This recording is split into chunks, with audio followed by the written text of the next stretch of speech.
Hey guys, how you doing? Me? Doing great, just packing. Where am I going? Glad you asked. I'm setting off on a journey toward the nearest black hole. Yep, risky and brave, that's me. But don't worry, I'll keep you in the know by live streaming my entire adventure.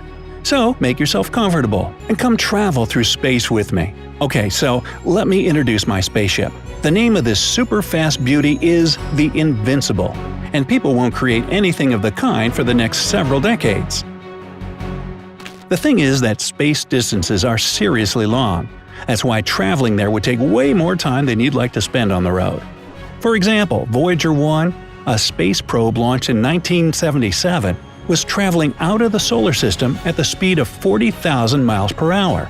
If my spacecraft moved at the same speed, it would take me a whole 77,000 years to get to the nearest star. I mean, really? It would also take me more than 1 billion years to cross the Milky Way galaxy. But luckily, the Invincible is much faster than that. Also, I almost forgot to introduce my companion. Sorry, Liam. You see, Liam is a robot with AI. You know, artificial intelligence. That's why I have high hopes for him. I'll have someone to talk to during the flight, and he can help me if things get really tough. And now, let the journey begin. Here we go. 3, 2, 1, blast off! Wow, the Earth is growing smaller and smaller by the second. It seems like no time has passed, but our spacecraft is already 200 miles above the surface of our planet. Since it's daytime, I can clearly see the Great Lakes shining in the sun. And oh boy, I've just spotted something moving to the left of my ship. Could it be? Yes, it's the International Space Station. Did you know that the station is the most expensive single object in the world? No wonder, with a price tag of $100 billion. This money would buy you 250 Boeing 747s or 2 Louvres with all the paintings and artwork inside. For my spacecraft, the ISS looks pretty big, but I shouldn't be surprised, since the length of the station is over 350 feet, which is more than the length of a football field. But I don't have time to linger, a black hole is calling for me. Now I'm about 1,300 miles over the surface of the planet, and I start to spot satellites here and there. I've read that among satellites, there are low and high flyers. And while the lowest flying ones move approximately 1,250 miles away from Earth, which is the length of 4.5 Grand Canyons, the highest reach 22,000 miles into space, which almost equals the Earth's circumference, measuring about 25,000 miles. By the way, few people know that satellites travel at a blinding speed, from 7,000 to 18,000 miles per hour.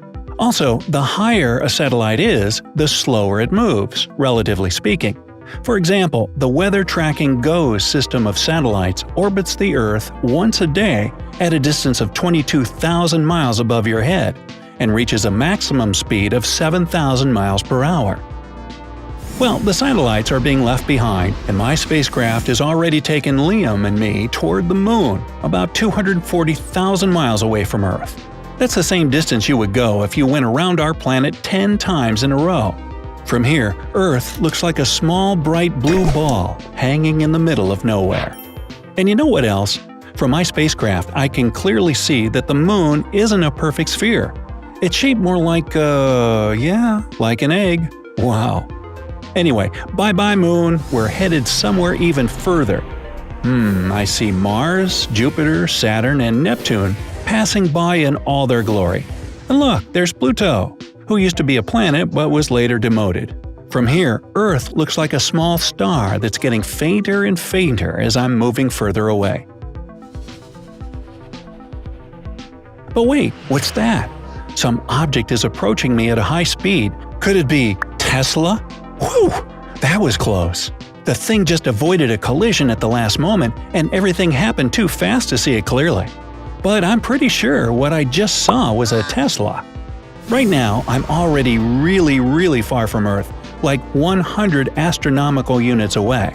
The thing is that space distances are so vast, you can't even calculate them in miles.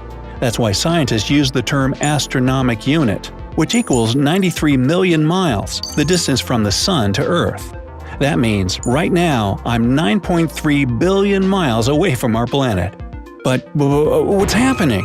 Why is my spaceship shaking and rocking so much? I see. We're entering the termination shock, the place where solar winds coming from the sun travel at a speed of 250 miles per second and collide with the material that makes up the galaxy's background. Ah, there. We made it through unscathed.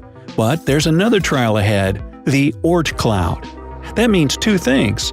First, we're on the outskirts of the solar system, and second, we'll have to get through a cloud of icy objects orbiting the sun at a distance of 100,000 astronomical units. In other words, it's 1.87 light-years away from our star.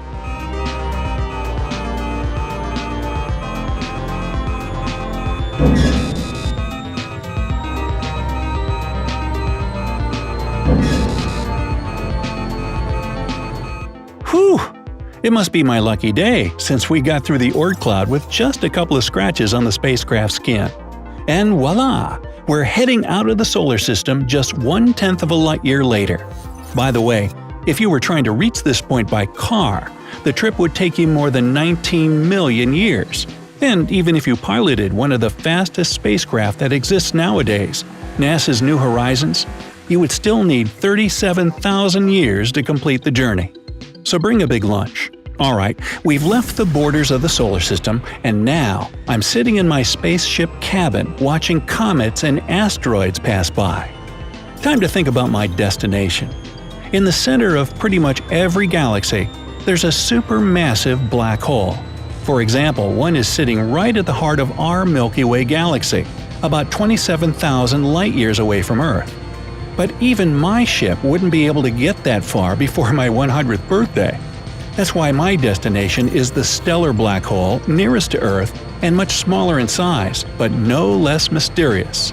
It's V616 Monocerotis, also known as V616 Mon, located 3,000 light-years away and weighing the same as about 9 to 13 of our suns. A black hole is an eerie place, where those laws of physics we studied at school stop working. If a massive star runs out of its star fuel, it becomes super dense and buckles under its own weight, collapsing inward and bringing space-time along. As a result, the gravitational field of this new thing gets so strong that nothing can escape it, not even light. Right now, we're approaching the black hole, and very soon I'll send Liam to explore it from the inside.